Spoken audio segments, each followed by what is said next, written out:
The images coming out of the Middle East today are powerful. We saw people jubilant, returning home after months, sometimes years, being held hostage. All of the living hostages held by Hamas have been freed and a peace agreement has been signed. But as we told you at the top of the hour, there's still a lot of work left to be done. We're joined this afternoon by Dr. Micheline Ishai from the University of Denver to talk about what comes next. We talked with you last week, but now we just want to dive a little deeper. Now that, hostages have been released, do you think this peace can last? Let's start there. Is this everlasting peace? Crystal ball. So what would it take to last? So we know that today Trump has also convened a summit in Sharm el-Sheikh where he's with about 20 people because he wants to move forward. There are problems that I explained last week and still remain with us today. The governance, who is going to take the helm of power in that interim governance? Again, there is fratricide ongoing in the Gaza Strip as we speak with members of Hamas, the Islamic Jihad, the Popular Liberal Front, and others.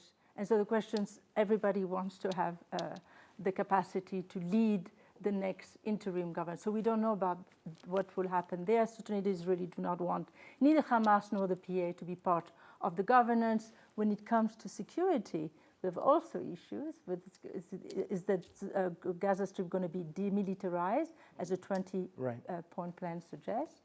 Are the Israelis going to move to their corridors or stay there as they indicated?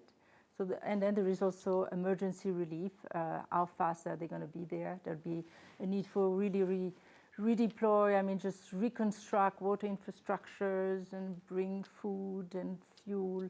All this is ongoing as we speak. The pictures that we've seen come out of the region within the last 24 hours, people celebrating in the streets, waving flags, reporters taking off their Kevlar vests, the war is over. How does life change now? In that region on both sides? Well, there is real ceasefires, and now Trump has sent 200 soldiers just to oversee, just to make sure that it continues. That the 200 battalion are not going to be part of changing and mitigating potential conflict, but there is a sense of seriousness that the ceasefire needs to continue.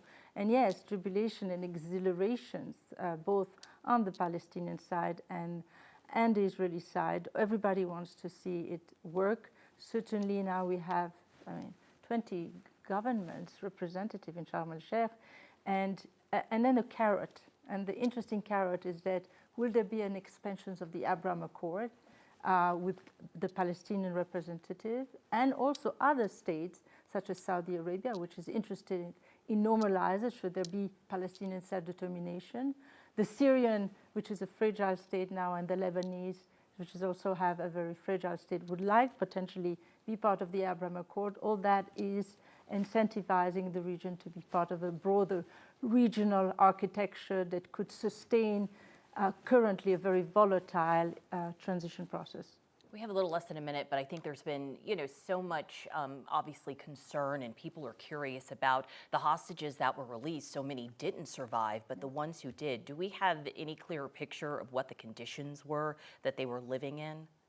No, it's very difficult for them to speak about that. As you know, the level of trauma is very, very high. We know a little bit more about others who have been released earlier, who have described very dire circumstances, tortures, malnourishment. We expect it probably happened for that wave of hostages that were released, but we don't know much. They just were released today, and they're in a state of shock and exhilaration and anxiety. So right at the beginning of this. Absolutely. Well, we appreciate you being here to help us understand everything a little bit more, and we'll see what the future holds for the region in a very historic day. Thank you so much. My pleasure.